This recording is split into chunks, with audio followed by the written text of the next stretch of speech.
here at level 257 for a special event for Wizard World Chicago Comic Con. It's called Kick Off the Con. So, you see, it's a pretty awesome arcade. Really cool looking arcade. There's even bowling alleys.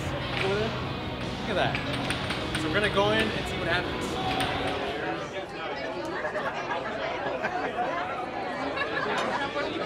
If you have a question for any of our guests, find Billy, and we'll bring the microphone to you, and you can ask your questions as well. Michael, you just got here. You've been on the road for a while. You were telling us a very funny story about Dublin officers, please. All my stories are funny.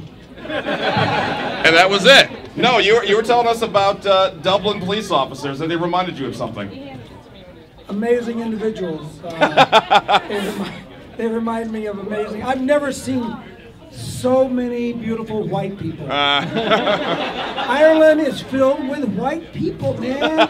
And I'm telling you, it's amazing. I mean, whiter than you. Look, see how white that is? It's pretty bad.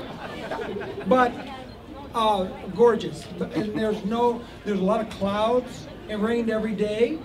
In the evenings, it got nice and cool, and so I was like, I said to myself, I said, you know what, this is like my kind of weather. You know, I've always considered myself a pub guy.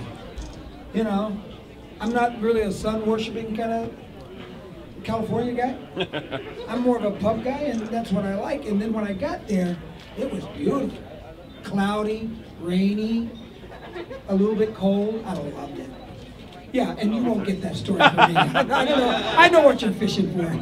It was a really good story, trust me. Of course, over the course of Wizard World Comic Con Chicago, we have Bruce Campbell's Horror Film Festival. That looks to be outstanding. Barry, you're actually going to be in one of the features that we're spotlighting. Can you tell us more about Tales of Halloween? I'm in a movie called Tales of Halloween. Woo! Thank you. This is what we're getting tonight. Maybe a little bit more about the movie. Well, it's an anthology movie, 10 short films that are all sort of come together one night in a suburb of Los Angeles, and it's all taking place on Halloween night, and I play the devil, and I couldn't be happier. How does one research the role as devil? You remember your first marriage. I don't think I'm going to follow up on that one. Say goodnight. Good night. Okay, Michael. You know, I usually have a microphone in my hand the whole time, and I ruin all this stuff. But you know, when you said Tales of Halloween, I had a whole different connotation. You want to explain what connotation? No. Well, I didn't hear the S. He's not shooting a porn. Well, you know what I mean. Yeah. Tale of Halloween. You know. Never mind. Children here? Yeah, there's a little one. Okay, forget it, Rooker. Family friendly. And of course we have Chris and Josh from Epic Inc. We're in a gamer's paradise right now. Which one of the two of you is the better gamer? Well, old school gamer. Old school me. Mm-hmm. Yeah. New stuff with more than 2 buttons is this guy. I don't understand all that shit. That being said, I spend a lot of time online just being beaten by 13-year-olds telling me mean things about my mother. It's not mean nowadays. So mean. And here's Michael trying to keep things family friendly, but they may be teaching you new words that you've never heard of. No, you know, 13-year-olds beat you. Online. They're good. They're good. 7-year-olds beat you. And you should hear what they call me. Okay. I'll kick your little. Never mind. Do any of the people that you're playing with online actually know who you are? Do you guys have like anonymous gamer tags? I usually, last name's Bodwell, so I always do Darth Bodwell. If you want to play Darth Bodwell, PlayStation 4. No, but I usually don't, because then I'll just get made fun of online for how poorly I'm playing. So, no. All right, fair enough. Billy, you're around somewhere, aren't you? I'm back here, back in the crowd. Ooh, we got the mic working back here. All right, he's over there. Hi, Bill. All right, this is questions for Michael Rooker. I got a question. I hear you're back for Mallrats 2. Do you know where your character's going to be? And have you eaten the chocolate-covered pretzel since? You know what? I don't even know where the movie's going to be, let alone where my character's going to be. And yeah, I get chocolate-covered pretzels all the time. I'm a little fearful saying that at a gathering like this, because I have 4 days of gift giving. People bring stuff to me all the time. And you know, if you want, I like Godiva chocolate covered pretzels, Jameson's Gold Reserve, and there was another liquor that someone told me to say that I liked so that I could get it and give it to them. Never mind. Awesome. Do want to point out that we actually have a bit of a Pac-Man challenge that's going to take place at 8:30. If you're interested in joining, there's a table in the back of the room. It's going to be open for another 5 minutes or so. You can sign up, be a part of that challenge. Billy, still, you have no idea where you're at. Another question over All right. Okay, my question's... do you have a good Michael J. Fox story you can share? That's for you, Barry. Oh. Michael J. Fox story. Unfortunately, Michael's, as you know, suffering from Parkinson's disease, and most of my stories are sort of sad about Michael. And, but I am such a fan of his intelligence and commitment. He really taught me a lot about sitcoms and about how to put a half-hour comedy together, because he was also our executive producer, and so he always had to look at the big picture, and he had to think of the whole story and not just his little part in it. And I learned so much from him in the 4 years that I worked for him, and it was an incredibly sad moment for us all when he finally announced his illness and that he had to leave the show. But then we got Charlie Sheen. And it was a whole different show. And I love Charlie. And he was behaving himself and acting great. And so, yeah, we were fortunate in Spin City to have 6 years of 2 really strong leading men. And usually a show, after once you lose your one leading man, it just ends, you know. But this one went on and on and on, and Heather Locklear wasn't so bad to look at for 4 years or however long I was with her. Thank you, sir. And I believe, Michael, you've actually worked with Michael J. Fox before too.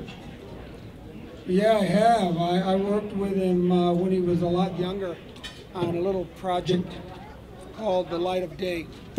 The Light of Day with Joan Jett and Michael J. Fox.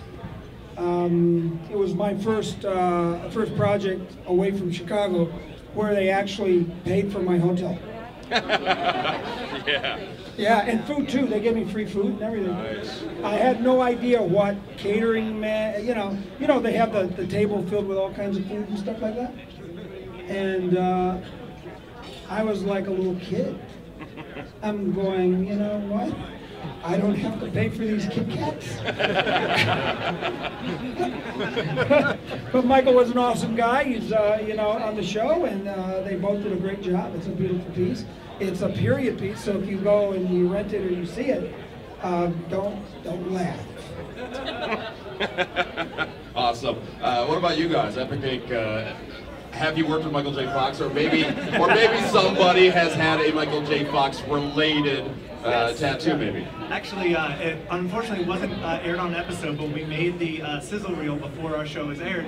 One of the tattoos done was a Teen Wolf tattoo. Our artist Heather Miranda did a beautiful portrait on a huge fan. He met the fan had a special meaning behind his tattoo.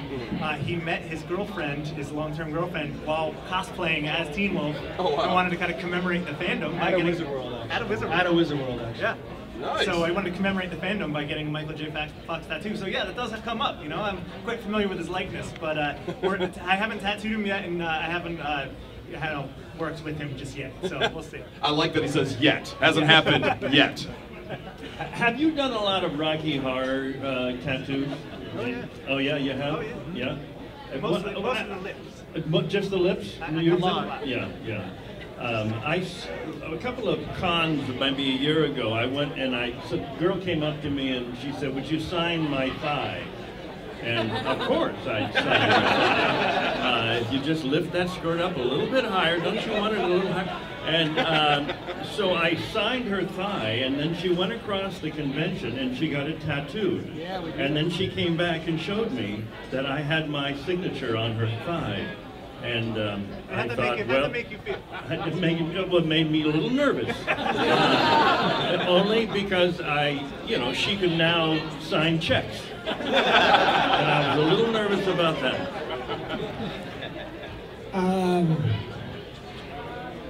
Kit Kats, you got Kit Kats. Dude, I gotta tell you, thighs are not the only thing they're asking me to sign. Actually, you know, we're doing 2 Yondu tattoos this weekend in our little area there. So you might get some more fun signatures, but on men. On men? Oh, wait, okay. Where are they getting? The shoulder, back, or chest, or where? I'm not sure. I just know there's 2. The thigh. The upper thigh. Thanks, guys. Just for you in positioning. Right up there. My wife actually got Robin Lord Taylor. She's a huge fan of the Penguin, the new Penguin.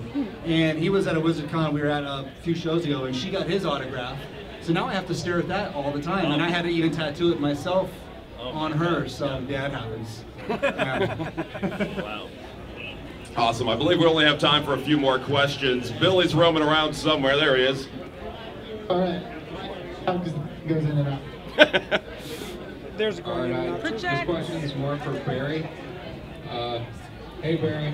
I don't Question know. for you. I don't know where the hell you are. I can hear your voice. Raise your hand. You're over there. Okay, good. Yeah. What was it like filming FDR American Badass? Did you see it? I did. You did? You saw it. Did you illegally download it like 2 million other people did? Yeah. No, that was one of those wonderful experiences that you know, when you do those low budget sort of parody films, you do them in 5.5 days.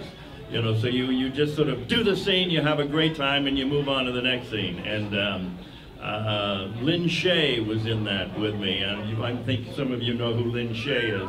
And she played my wife, Eleanor. And the same guy, Ross Patterson, who did that, just did one called that I did with him, called Helen Keller versus Nightwolves. Yeah. Oh, you laugh.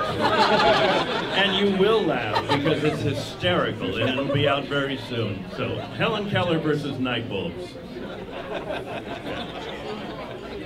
All right, Billy, maybe find one last question if you have it. I know we have interest up here if you don't have somebody. Favorite leading lady? Favorite leading lady? Yeah. Oh, that's tough. Favorite leading lady. Well, she played Mrs. Washington in George Washington, a miniseries I did 10 years ago. I mean, it was a 10-hour miniseries. And did anybody see that? No, you're all just ignorant. You're ignorant and unhistorical. You know nothing about American history.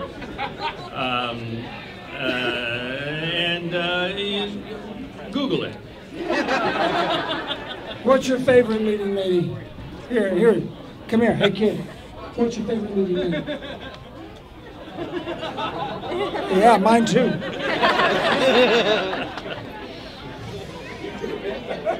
Go ahead, we got one more. Go ahead, sir. What is it?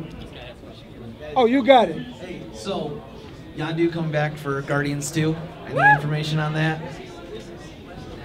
Yeah, go ahead.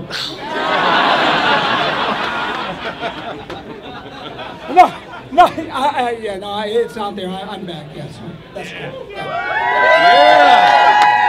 On that note, you guys can visit any of these guys all weekend long at Wizard World Comic Con Chicago. Let's hear it for Michael Rooker, Barry Bostwick, Chris and Josh from Epic Inc. Thank you guys for your time. Thank you. Appreciate that. And now I'm going to try to convince Michael to play some Pac-Man. Thanks, guys. Right on, man. Right on. One more interview, and then we're gonna get you back. Okay, great. Happy to do it. That's good. So there you have it. That was Kick Off the Con at Wizard World Chicago Comic Con at level 257. I'll see you guys at the con.